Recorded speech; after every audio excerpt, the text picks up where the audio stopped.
Hey, what's up? It's Game Hydro. Today we got another video for Archero 2 for you, and today we're going to talk about what the best weapons are in the game. We're going to put them into a tier list and hopefully give you some guidance. Now, I'm going to put an asterisk on this first because obviously some of your weapons are going to be at higher upgrade levels than other weapons. So generally, for the most part, whatever weapon you have that's at a higher upgrade level is the strongest and best weapon. But beyond that, there's a few caveats, and there's one weapon that is significantly worse than the other weapons in most cases except for one, and that is the Knuckles. The Knuckles in regular play in adventure mode are certifiably a bad weapon because they're close range. Now, you have a very, very high firing rate on this, and each shot with the Knuckles does as much damage as each shot with the bow and arrow, per shot, that is. So, but you have no range. You have to get in close in order to kill enemies and kill bosses. So, tier list wise, that gets a B- for me for adventure mode. However, in arena mode, the Knuckles get an S+++, because in arena mode, the battle is always close range. So even if you have a battle going against a much stronger enemy, you have a chance at winning. Even when you have, when you start with upgrades to your primary weapon, you still have a higher firing range. Looks like we're going to lose this battle, but this person's at 18,000 points. We're only at 13,000 points. So it actually gives us a bit of a fighting chance. Now,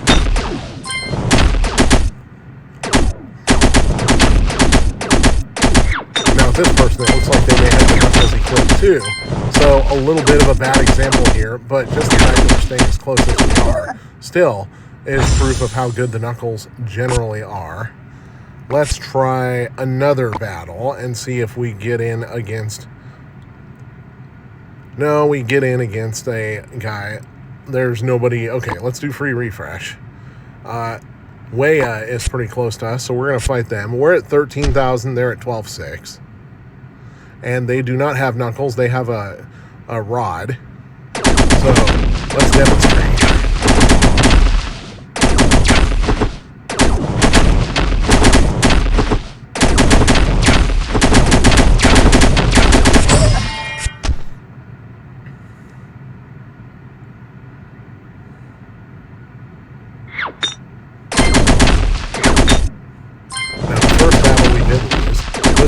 We both got the charge laser upgrade. However, our firing rate, because we started with the Knuckles in the first place, is significantly higher. So, we're going to win this one easily.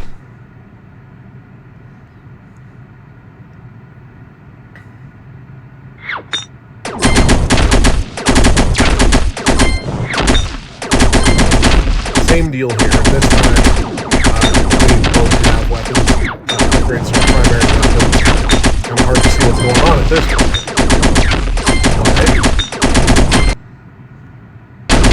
Shut up with the battery. Easy win for us. And that firing rate advantage that we have is solely because we have the Knuckles equipped. So the Knuckles are a B- in regular play, but an S+++. Put it on the board, S++, in the arena battle. That leaves two more weapons, the bow and arrow and the staff rather. So the staff at blue, attack power +5. At purple, damage increases with combo hits up to 10%. At gold, for every 5 combo hits, the crit rate goes up 2% up to 8%. And for gold +3, weapons-based stats, red +3, weapon-based stats are up 20%. So that's what it is with the beam. Now with the bow and arrow, at blue, attack power +5%. At purple, 30% chance to trigger area explosion on a hit. At gold, blast damage up 200%. At I don't know, gold plus 3, whatever. Weapon-based stats plus 20. So the blast damage here is a huge factor.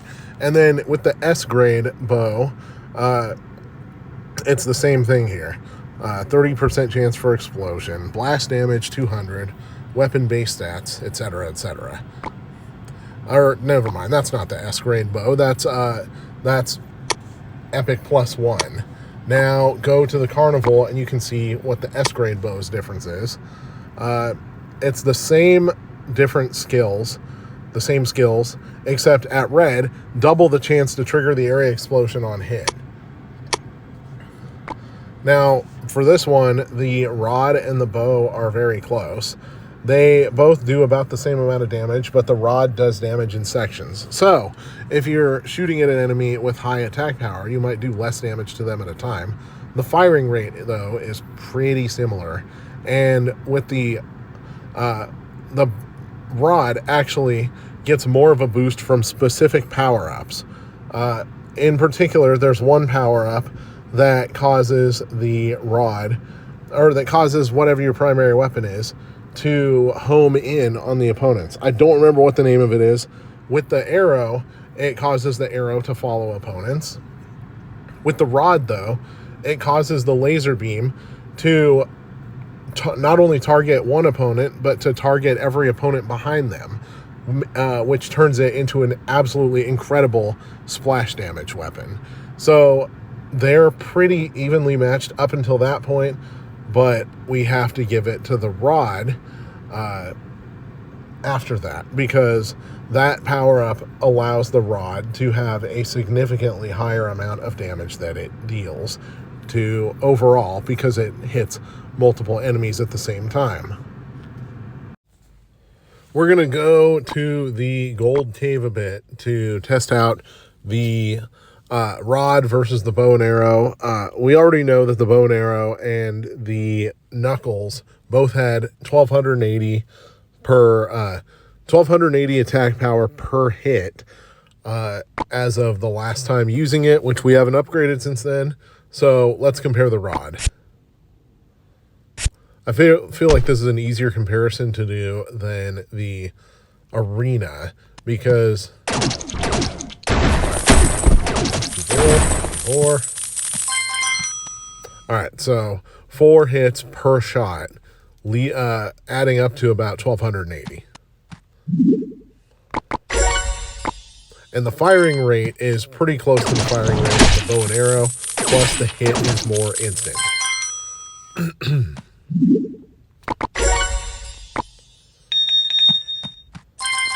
I don't know that I'm going to bother demonstrating.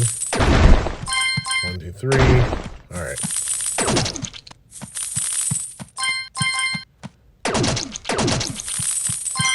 I'm not really going to bother demonstrating the bow and arrow, because everybody who is watching this video has used the bow and arrow, because it's literally the starter weapon.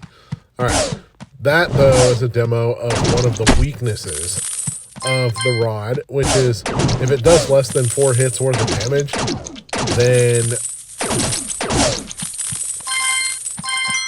then you're getting shortchanged a little bit compared to the arrow. However, it's still more likely to hit compared to the arrow. And of course, if you have the skill that tracks opponents, it's just going to hit everybody, which is nice. So all you got to do is stand in a corner and fire away. Just like this. Stand in the corner, fire away. Also, the multi-hit action makes it easier to get critical hits. Now, each critical hit will have less of an impact overall, but you'll have more total critical hits. So, even with the explosions, for that reason, we're going to give the rod an S tier, because the rod is the best weapon in the game, period. We're going to give the bow and arrow an A to A plus tier. A tier if you haven't unlocked the exploding action yet.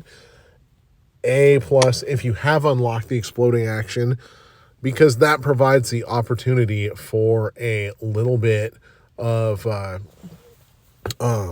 for a little bit of splash damage. Not quite the same potential for area of effect damage that you get with the rod, but close. All right, damage increases with combo hits up to 10. Yeah, the damage increasing with combo hits, that's decent, but the rod, the potential for area of effect damage makes up for it by far. The rod gives you the best ability to stand in the corner in the far side of the arena and just fire away from a long distance, making it easier to avoid getting hit. So, yeah, the rod S, the bow and arrow A+, and the knuckles B-. However, to repeat, in the arena area, the knuckles get upgraded to S+++ because of how absurdly, ridiculously overpowered they are due to the super fast hit timing. Anyways, this is Game Hydro. This is our guide to the best weapons in the game. Please like and subscribe if you like our content.